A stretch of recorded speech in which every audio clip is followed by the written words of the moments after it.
Hello everyone, class 6 heritage math exercise 12.1 question number C10 दिया गया है और 12.1 को पढ़ने से पहले चैप्टर नंबर 12 का एक इंट्रोडक्शन का वीडियो अवश्य दिया गया है, उसे आप अवश्य देखें जिसमें इंपॉर्टेंट टर्म्स दिए गए हैं पेरीमीटर से रिलेटेड एंड एरिया से रिलेटेड।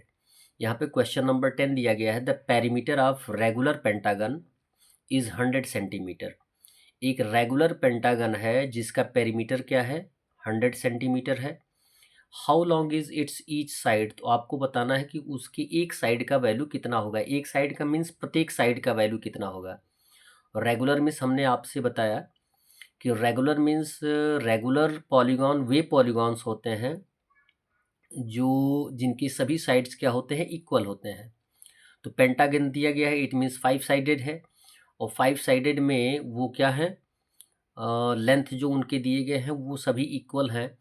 तो 5 साइडेड यानी जबकि पेरीमीटर दिया गया है 100 सेंटीमीटर, तो perimeter of regular pentagon equal होता है 5 into side. Length of a side यहाँ पे लिख सकते हैं, लेंथ ऑफ अ साइड ये फॉर्मूला होता है पेंटागन का। इसको हम ऐसे भी लिख सकते हैं क्योंकि पेरीमीटर दिया गया है तो हम इसको और करके भी लिख सकते हैं कि 5 इंटू साइड इक्वल होता है perimeter of a regular pentagon. हमने रेगुलर पेंटागन नहीं लिखा है, केवल पेरीमीटर लिखा है। तो 5 इंटू साइड हमें फाइंड आउट करना है, इक्वल हो जाएगा पेरीमीटर का वैल्यू दिया गया है 100 सेंटीमीटर और साइड फाइंड आउट करना है। तो 5 को ट्रांसफ़र करेंगे तो यहाँ पे एज ए मल्टीप्लिकेशन है तो एज ए डिवीज़न आएगा, तो साइड इक्वल हो जाएगा 100/5। 5 से डिवाइड कर देंगे तो प्रत्येक साइड का वैल्यू कितना हो जाएगा, 20 सेंटीमीटर आ जाएगा। क्वेश्चन नंबर 11 दिया गया है, अ पीस ऑफ स्ट्रिंग, एक धागा है जिसका a piece of string is 30 centimetre long. एक स्ट्रिंग का टुकड़ा है जिसकी लंबाई जो है 30 सेंटीमीटर है।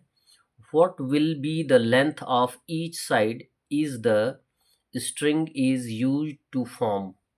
अब आपको बोला जा रहा है कि यदि एक पीस ऑफ स्ट्रिंग का लेंथ कितना है, 30 सेंटीमीटर है, तो आपको ये बताना है कि what will be the length of each side, प्रत्येक साइड का वैल्यू कितना होगा if the string is used to form, यदि उस स्ट्रिंग का प्रयोग हम अगले दिए गए टर्म में यूज़ करते हैं। दिए गए टर्म में क्या है, स्क्वायर बनाने में यूज़ करते हैं, एन इक्विलेटरल ट्रायंगल बनाने में यूज़ करते हैं, तो उसका साइड कितना आएगा। तो फर्स्ट टर्म में दिया गया है और स्क्वायर, यदि हम 30 मीटर स्ट्रिंग का यूज़ करते हैं और स्क्वायर ड्रॉ करते हैं तो एक साइड कितना आएगा। आप जानते ही हैं कि स्क्वायर का पेरीमीटर कैसे फाइंड आउट करते हैं। तो मान के चलते हैं कि ये 30 सेंटीमीटर जो है स्क्वायर का पेरीमीटर है, क्योंकि 30 सेंटीमीटर से ही हमें एक स्क्वायर ड्रॉ करना है, बनाना है, फ्रेम करना है। तो लिखेंगे 4 इंटू साइड इक्वल हो जाएगा पेरीमीटर। क्यों, क्योंकि स्क्वायर का फाइंड आउट करना है। तो 4 इंटू साइड इक्वल कितना दिया गया है, पेरीमीटर 30 सेंटीमीटर, जो कि स्ट्रिंग की लंबाई हो जिसका यूज़ करके हमें स्क्वायर बनाना है। तो साइड इक्वल हो जाएगा, 4 को ट्रांसफ़र कर देंगे एज ए डिवीज़न, 4 से डिवाइड कर देंगे तो आंसर के रूप में आ जाएगा 7.5 सेंटीमीटर, यानी उस स्क्वायर का साइड कितना आएगा, 7.5 सेंटीमीटर। बी दिया गया है एन इक्विलेटरल ट्रायंगल। अब मैं बताता चलूँ कि इक्विलेटरल ट्रायंगल वह ट्रायंगल होता है जिसके तीनों साइड्स क्या होते हैं, इक्वल होते हैं। और यदि उस 30 सेंटीमीटर स्ट्रिंग का यूज़ हमें इक्विलेटरल ट्रायंगल बनाने के लिए करना है तो हम उसका साइड, आप ये जानते हैं कि पेरीमीटर फाइंड आउट करने के लिए कौन सा फार्मूला यूज़ किया जाता है, 3 इंटू साइड इक्वल होता है perimeter of an equilateral triangle. और जबकि ऑलरेडी 30 सेंटीमीटर पेरीमीटर दिया गया है तो 3 इंटू साइड इक्वल पेरीमीटर हो जाएगा। 3 into side equal perimeter already है लेंथ ऑफ द स्ट्रिंग, धागे का 30 सेंटीमीटर। तो साइड फाइंड आउट करना है तो 3 को ट्रांसफ़र कर देंगे एज ए डिवीज़न, तो 3 10 जा 30, यानी साइड कितना आ जाएगा इक्विलेटरल ट्रायंगल का, 10 सेंटीमीटर। फिर दिया गया है सी, और रेगुलर हेक्सागॉन।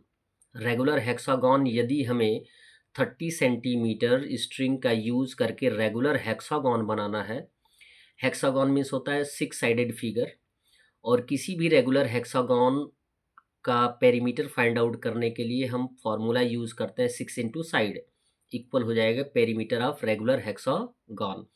और जबकि पेरीमीटर के स्थान पे हम क्या रखेंगे, लेंथ ऑफ द स्ट्रिंग, क्योंकि 30 सेंटीमीटर लेंथ ऑफ स्ट्रिंग का ही यूज़ करके हमें बनाना है तो वो पेरीमीटर हो जाएगा। तो 6 इंटू साइड इक्वल हो जाएगा 30 सेंटीमीटर। साइड फाइंड आउट करना है तो 6 को ट्रांसफ़र कर देंगे एज ए डिवीज़न, 6 5 जा 30, यानी साइड कितना आ जाएगा 5 सेंटीमीटर। क्वेश्चन नंबर 12 दिया जा रहा है यहाँ पे। 12 जो दिया गया है वो है 2 sides of a triangle are 12 centimetre and 14 centimetre. एक ट्राइंगल है, मान लेते हैं यह एक क्या है, ट्राइंगल है ABC, क्लियर है। और यदि ABC एक ट्राइंगल है, क्लियर है, तो आपको बताया गया कि एक साइड का वैल्यू 12 सेंटीमीटर है और दूसरे साइड का वैल्यू 14 सेंटीमीटर है, क्लियर है। अब बोला ये जा रहा है कि the perimeter of the triangle is 36 metre. यदि किसी भी ट्राइंगल का पेरीमीटर दे दिया गया हो ऑलरेडी और 2 साइड दिए गए हों, तो हम कैसे फाइंड आउट करते हैं। यहाँ पे आसान है तरीका फाइंड आउट करना। आप जानते हैं कि पेरीमीटर फाइंड आउट करने के लिए हम क्या करते हैं, ट्राइंगल के सभी साइड्स को हम ऐड कर देते हैं। और यहाँ पे 2 ही साइड दिए गए हैं और पेरीमीटर दे दिया गया, तो थर्ड साइड फाइंड आउट करना है तो हम क्या करेंगे, लिखेंगे साइड ऑफ अ ट्राइंगल कितने हैं 12 और 14, दोनों को ऐड कर देंगे तो आ जाएगा 26 सेंटीमीटर। पेरीमीटर दिया गया है ट्राइंगल का 36 सेंटीमीटर और थर्ड साइड फाइंड आउट करना है तो हम क्या करेंगे, पेरीमीटर में से सम ऑफ 2 साइड्स को माइनस कर देंगे। तो लिखेंगे थर्ड साइड इक्वल हो जाएगा perimeter minus sum of 2 sides. तो पेरीमीटर दिया गया 36 और यहाँ पे 2 साइड्स का योग आया है, सम आया है 26, माइनस कर देंगे तो 10 सेंटीमीटर थर्ड साइड का वैल्यू आ जाएगा। That's all. वीडियो को लाइक करें और चैनल को सब्सक्राइब करें। धन्यवाद।